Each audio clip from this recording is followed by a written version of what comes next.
See, this is an unfortunate condition that a whole lot of human beings are in. In their experience, in their personal experience, life is like me versus the universe. Being in competition with the universe is a stupid thing to do. That's not a competition you must get into. Hello? Me versus the universe is a bad competition to get into. Would you also agree with me? So, this is why yoga does not mean twisting and turning your body. The word yoga means union. Right now it's me versus the universe. This is just your psychological condition. This is not the reality. Even when you feel utterly lonely, are you still breathing? So you're transacting with the world, isn't it? Yes? You only can't get along with the people around you, but atmosphere is okay with you, food is okay if it tastes good, water is okay. You have transaction with the world, isn't it? Your existence is constantly an engagement with the universe, but your mind becomes against the universe. If you create a psychological condition that you're against or you're in competition with the universe or the cosmos, obviously you will feel crushed for small things. Little things will crush you. When I say little things, maybe you failed your examination, maybe you got thrown out of this university, maybe you got fired from a job, maybe somebody ditched you, maybe something else like this happened. These are all small things between life and death. Because you came here with nothing, isn't it? When you die, there is no container service for you. You die with nothing. In spite of that, most people have turned their homes into warehouses. Most people are carrying such a huge baggage on their head, as if they're carrying the whole universe on their head. This is their own psychological condition. Your thought and emotion is what you're talking about, right? When are you going to figure out how to handle your thought and emotion? Not hers, not hers, not his, yours. When are you going to learn how to handle my thought and my emotion? At the end of your life? The only problem really with life is just this. Most human beings have taken themselves too seriously. They don't understand. You've seen on the computer screen these pop-ups? Yes. You are a pop-up on this planet. You pop up for 2 seconds and pop out. No, you must see, countless number of people like you and me have walked this planet. They were also big people. Where are they? All topsoil? Topsoil or no? Unless your friends decide to bury you real deep, fearing that you may rise from the dead. You know, there have been such instances. Or maybe you're planning to go to heaven. Hello? Anybody who talks about a place other than this place as a better place than this is a crime against humanity. My fundamental work is to destroy all heavens so that people will learn to live well here. All these idiots who made a hell out of themselves, they want to go to heaven. They made a mess out of this place and then they want to go to heaven. I am asking you, do you have any proof? Do you have any proof that you are not already in heaven and messing it up? Do you have any proof?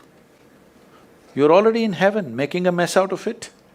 Yes, simply because you are not even learning how to handle your basic faculties of thought and emotion, isn't it? Your only justification is, everybody is like this only, that's how it is in a madhouse. That is how it is in a madhouse, only a doctor looks crazy. So when are you going to handle it? Slowly, at the age of 60? I'm asking. When will you learn how to handle my thought, how to handle my emotion, how to handle my body, how to handle my chemistry? When are you going to figure this? At the end of your life? Because this culture has grown. When to do spirituality means when you're 70, when you're no good for anything else. No, at the earliest possible time, whatever is most profound about you, not about heavens, about this life, everything that you need to know, you must know soonest, isn't it? Only then you will live a sensible life. Okay, if I tell you a joke, you won't get offended. Because this is the most serious crowd I've ever seen in the last few years. How many of them are journalism? Most of them? Okay.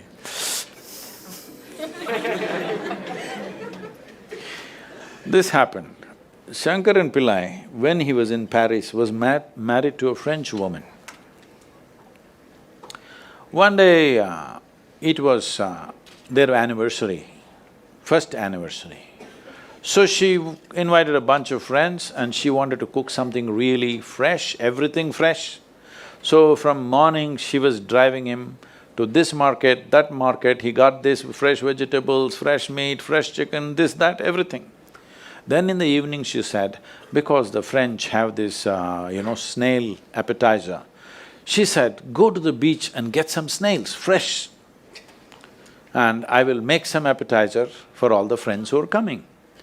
So Shankaran Pillai went to the beach and he was picking up all the snails and putting it in a bucket. Then he met an old friend, an Indian guy. They hit it off and they were talking about their old times. He just forgot that he's married. You know, when you meet old friends, it happens. And both of them went to a bar and they had a few drinks and he just forgot. Then he realized, then the snails were just climbing out and one snail fell out of the bucket. He realized, oh my God, I'm supposed to take these snails, my wife, French wife, she's waiting. So he said, I need to go, and he went. By then it was already very late. He went, he knew it's not going to be pleasant. So he came near the house and spilled all the snails on the ground, threw away the bucket and went and knocked on the door. The French fury came. He turned back and said, come on you guys, we're almost there, come on, let's go.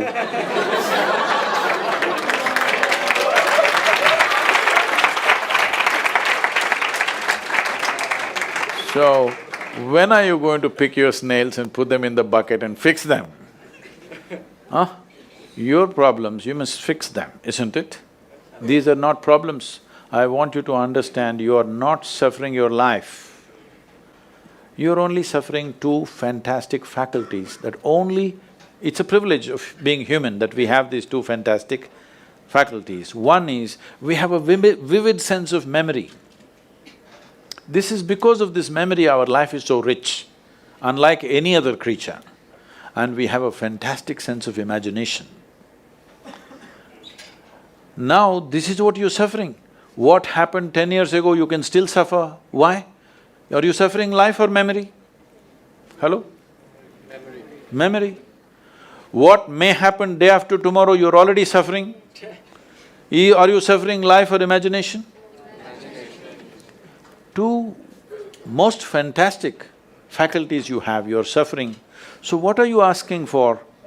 You want to become once again an earthworm. An earthworm is a very eco-friendly creature, I have nothing against it. But it took millions of years of evolution to get you this size of brain, and now you're suffering it. If we take away half your brain, of course you will sit there without any anxiety, without any suffering, peacefully.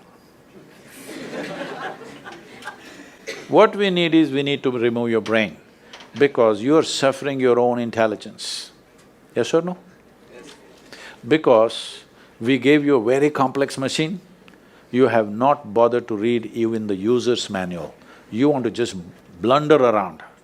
No, young people, it's time you figure out a few things about you. If you don't know how, we will give you tools, how to figure this machine out, because in your life, many issues will come.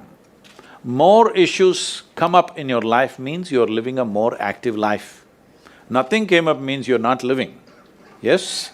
Lots of issues every day. I have the maximum number of trouble going on in my life on a daily basis because so much of activity around the world, global level of activity only with volunteers, okay? Volunteers means nobody is qualified for the job and you can't fire them for inefficiency and they love you, what to do?